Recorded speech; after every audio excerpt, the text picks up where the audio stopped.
So this video is exploring the differences between rage and play because we seem to have trouble discerning the difference between the two. And I'm using a case study of Sombra, my friend's horse, 24-year-old Hispano-Arab, teaching my rescue horse Caleb, an Arab mix, how to play.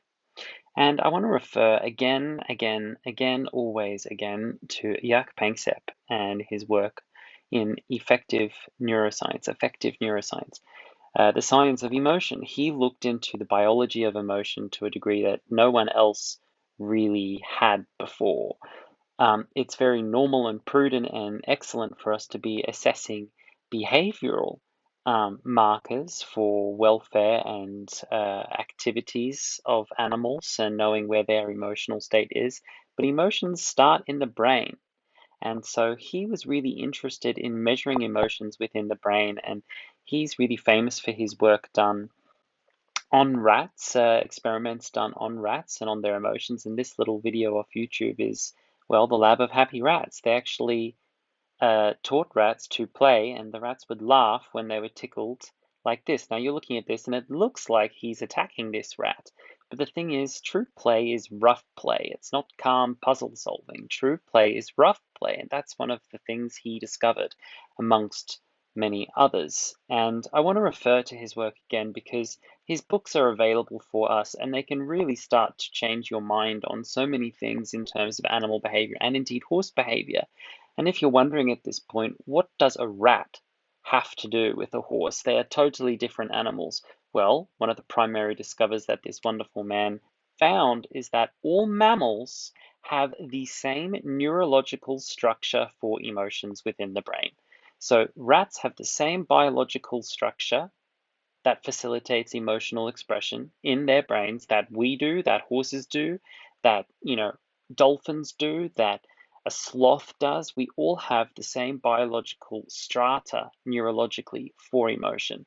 So work done on rats is absolutely valid in understanding horses. So play or rage around horses. We have this little photograph here, and often people think that when horses do these sorts of behaviors with each other, that they're fighting, with each other, that we need to separate them, take them out, they don't get along.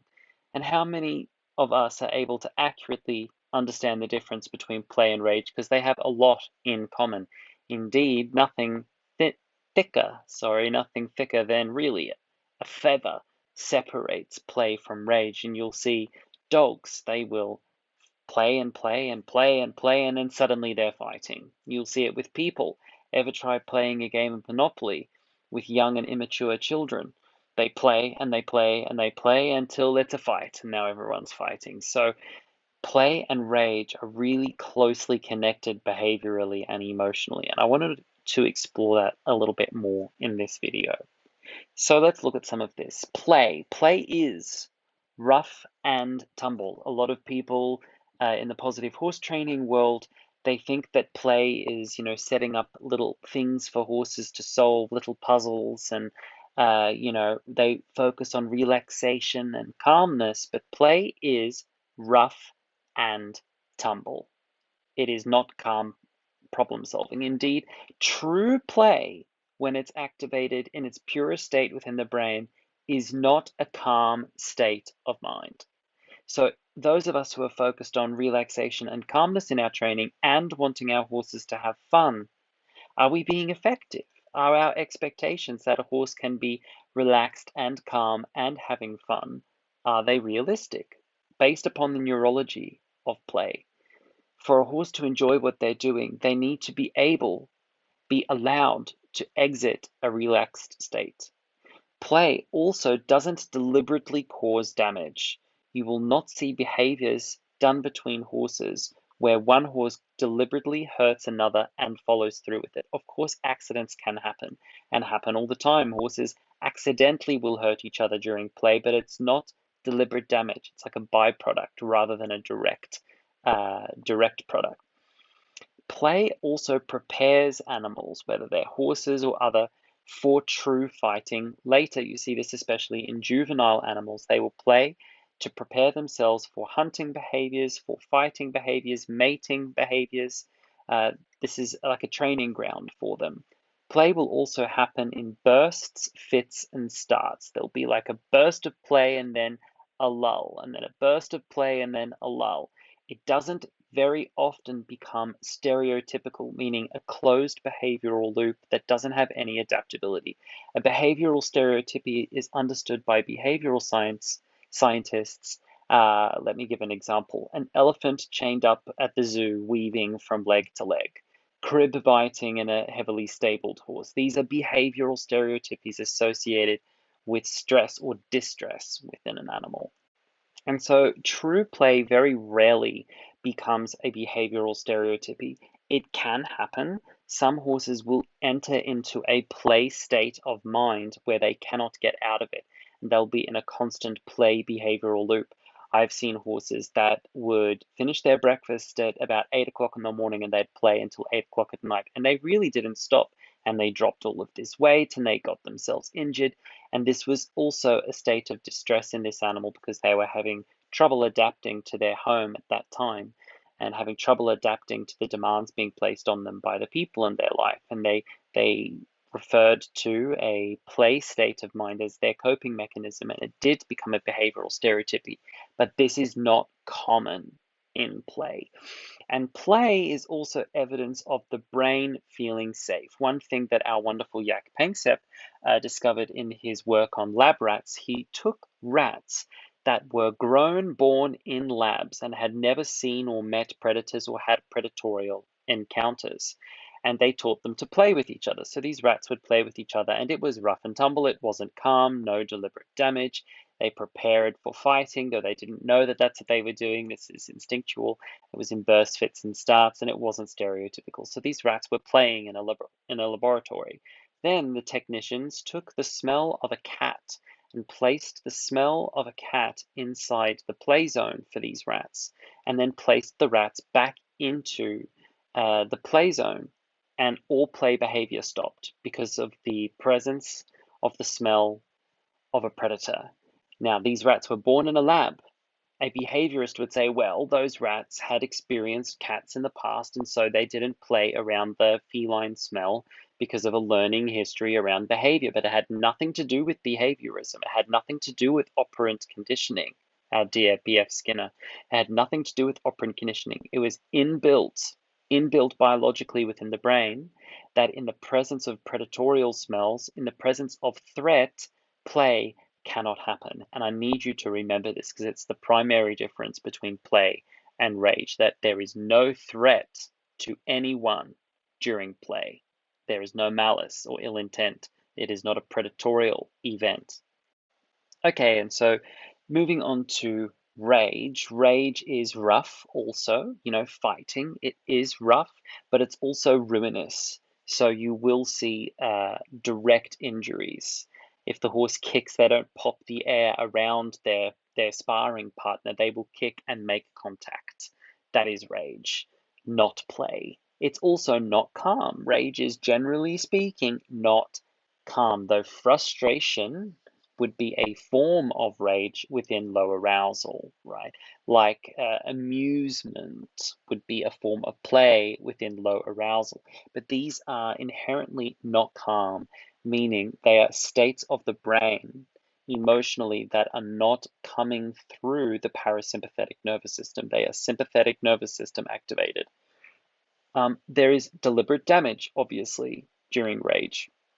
There is a follow through on threats unless the quote victim of the rage stands up for themselves adequately. If they don't stand up for themselves, there is a follow through on threat and then damage. And this is a real conflict, not a pretend preparation conflict. This is a real conflict with context. So if you take two horses poorly socialized that have never met each other and put them in a space with limited resources and they start to do these sorts of behaviors, then you can start to deduce through context that this is probably rage, okay?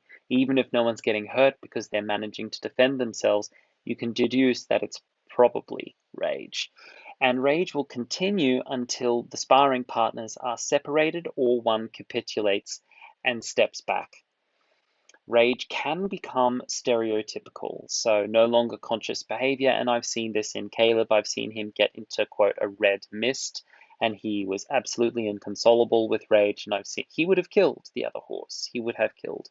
I've seen this in other horses in the past that got into a lust rage, a sexually motivated rage, that they could have killed because they were in a closed behavioral loop that was now a stereotypical, had no conscious adaptations towards its environment. They were out of control of themselves in that moment. And rage is also evidence of the brain feeling highly threatened for whatever reason, and the reasons you need to learn to assess for yourself through context, through empathy, through history of the animal, through behavior. You are assessing the context. Okay, so I want to move on to some examples now. So I was mucking out this morning and I had introduced our dear Sombra into Caleb's day paddock. Sombra is 24 years old. Sombra is incredibly well socialized. Sombra is a rather amazingly adaptable animal with very, very good social skills with people and with horses. And Caleb doesn't have all of that. And I'm introducing Sombra to Caleb as an elder that I would like Caleb to learn from and gather support from to help him with some of his behavioral issues, such as separation anxiety, such as inter-horse conflict, such as stranger danger behaviors that Caleb has. And this is how they were introduced to each other. I was in the middle of mucking out and I had to stop what I was doing and watch them. So yeah, let's go back and watch this again.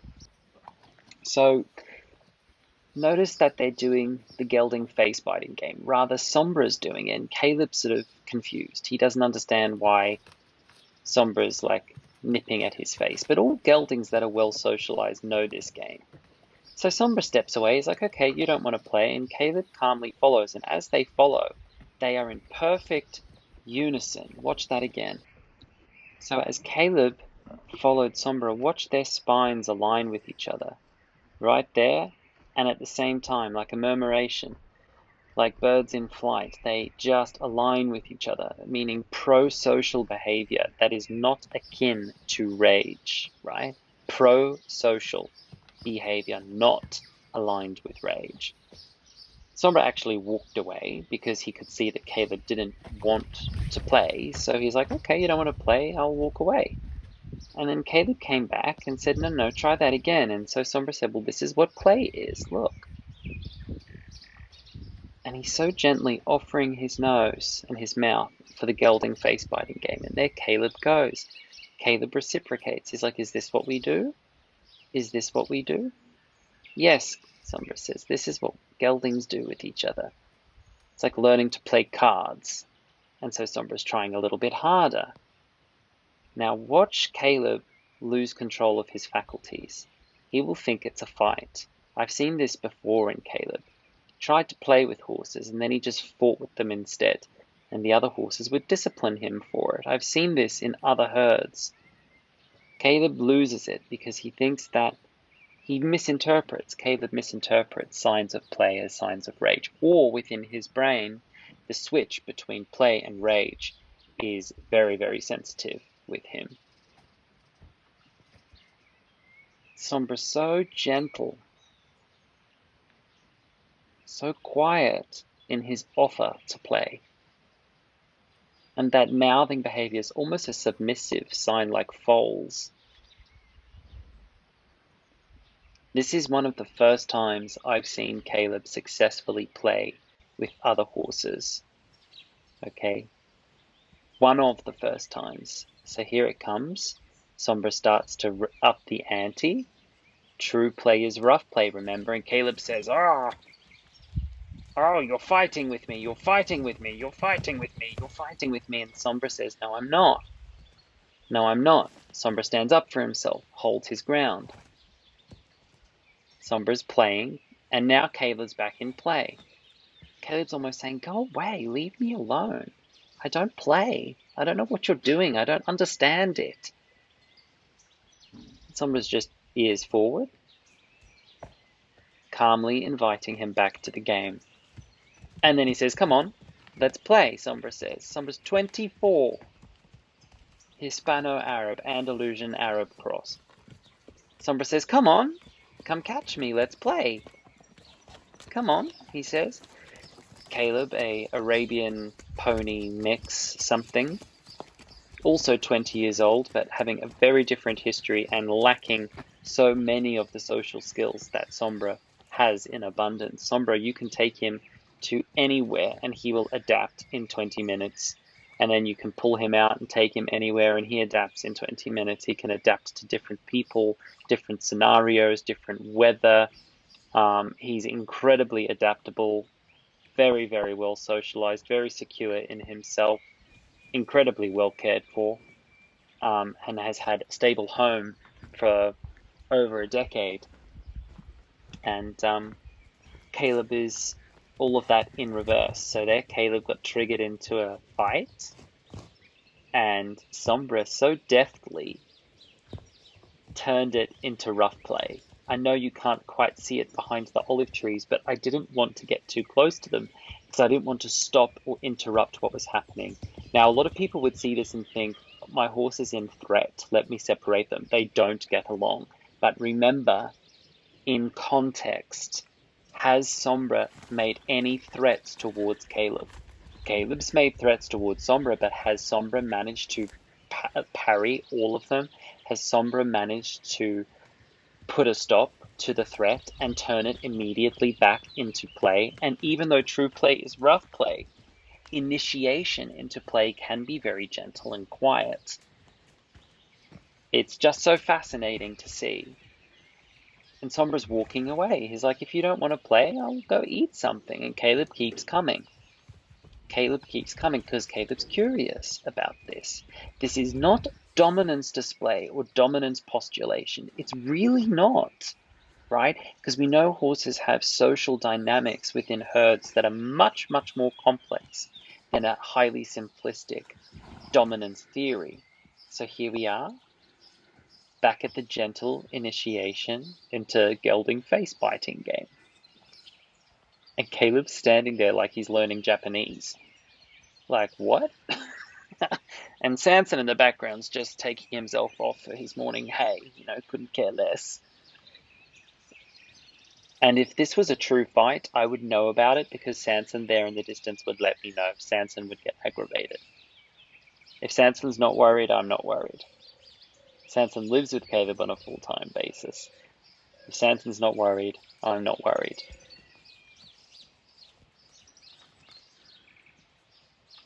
Back to the face biting, and Sombra tries to elevate it into true rough play, pure rough play, and here it is. Here's true rough play. True rough play with Caleb. True rough play. Caleb says, go away. Okay, let's replay that moment. So, rough play, and then Caleb up the ante, double barreled, and then funny bunny hop. Now, some people would say, oh, that was actually a fight. Caleb went to hurt Sombra. Caleb was so close that he absolutely could have made contact with Sombra in that moment, but he didn't. And Sombra did a playful head toss in response to that, and then a big shakeout, right? This is rough play. This is not rage. Though these horses have experienced rage with each other in this context, we are flirting with the edge of rage and play, but it is still within the confines of rough play, which is so wonderful to see. I've never seen Caleb play like this before with another horse. I've seen Caleb fight with other horses, fight in like a red mist and he could have killed. I've seen Caleb do that. I've seen Caleb fight with people.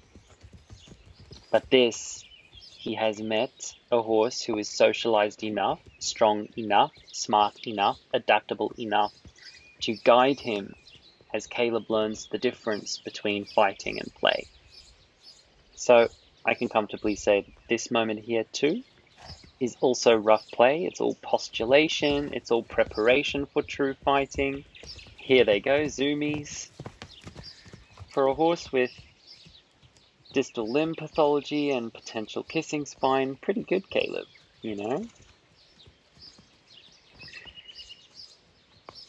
And I had to fight with my own instincts here to separate them and protect them because accidents can happen. But I know that because they are practicing play like this, it's actually making them better at handling true fights. The reason why Sombra is so good at handling Caleb when Caleb has a rage episode or flips over into rage is because Sombra plays so much with a horse 3 times younger than him, and they play hard. And because he's had all that practice, he's very good at practicing a true conflict. So this here was really interesting. Let's watch that again. So horses that are fighting with each other, it's a presence of a threat. The brain doesn't feel safe. There's potential to harm each other. There is no way on earth, if these horses were truly fighting with each other and felt threatened by one another, that Caleb would lay down like he does here. They have a little sand pit here. It's very, very soft, loose dirt. It's a favorite rolling spot. And see how Sombra is just standing guard over Caleb, allowing him to have his moment in the sand. If these horses were threatened by each other, this absolutely wouldn't happen. Another reason to add to the evidence pile that these horses are not fighting with each other, they are in rough play with each other. Good big release, and guess who swaps? Caleb had his turn. Now Caleb stands and allows Sombra to have his turn. Caleb finds that all a bit exciting. Watch. Oh, that's all a bit exciting, he says. Oh my goodness, I'm free, he says. It's almost like I'm seeing him play for the first time. Like a foal, look at him. For 20 years old, he looks like he's 12. Look. This is the importance of play and allowing horses to play with each other, to rough play with each other. Now, not everyone is so lucky to have access to a horse like Sombra. I am incredibly blessed to have access to a horse like him that can give Caleb the social skills he so desperately has needed all his life. And at 20 years, it is not too late for Caleb to learn them. Not too late for Caleb to learn them. So, this is about 20 minutes into the morning. I'm way behind on schedule with my mucking out. But usually they're like this for about 20 minutes, and then they just settle into some serious foraging and browsing and hanging out in the shade together. And look at these two absolute ancient horses looking like horses in their 20s should look. This is how horses in their 20s should look if you don't screw them up, if you don't overwork them, if you don't pound them to bits in their performance fields, and if you allow them to live a species-appropriate lifestyle. This is how horses in their 20s can look. And the value of a horse like Sombra in any herd environment to teach those social skills to everybody else creates a healthy herd culture. Enviable of any horse owner to have a healthy herd culture, and it has crossed my mind to have Caleb as my eldest horse and then to start a herd with a horse like Caleb with such low social skills. What social skills can he teach other horses? Caleb almost is still a baby in a sense. He's neotenized. He needs a senior. He needs another elder to teach him. He needs an elder to teach him. Beautiful. Look at that. Look at that rough play. Beautiful. Look at that. Fantastic. Caleb's truly going for it now. See, it's all postulation. There was a kick, but completely aimed in the wrong direction. Horses aren't stupid. If they want to kick, they will kick. They can swish a fly with their tail with enormous accuracy, like an archer. If they wanted to hurt each other, they would have hurt each other. But no, it's just true rough play, guys. So this is my call and encouragement to anyone that when you see horses doing this, make an assessment, a thorough, in-depth assessment of context of the individual animals at play, at stake, and really make an informed choice. Is this fighting or is this play? If in doubt, separate, but allow horses to play. And this is a few days earlier showing what rage truly looked like between these horses. So Caleb's frustrated because I'm doing separation work between him and Sanson, because Caleb's a bit attached to Sanson. This is from a separate tutorial that I have on separation anxiety. So this is true rage there. Caleb went to take it out on Sombra, and the only reason why he didn't is because Sombra stood his ground and said, bugger off. Again, there, Caleb went to take it out on Sombra, and Sombra said, no, you don't. No, you don't. Caleb would get frustrated, would try to take his frustration out on Sombra, and Sombra would stand up for himself and then peacefully back Caleb up. So this is fast forwarded here. You can see that Sombra is absolutely not initiating any of it. In fact, Sombra is very peaceful. Caleb is initiating these mild episodes of frustration because Caleb lacks social skills with other horses and with people. And Sombra's showing him, this is how we wait for your friends to return. This is how we wait. See, there's the attack from Caleb, and Sombra says, no, I am well practiced through play to handle your rage. Well practiced through play to handle his rage. If you're interested in seeing the 3-part series on separation anxiety, at the moment it's loaded onto my Patreon, and in the future I might load it up onto YouTube.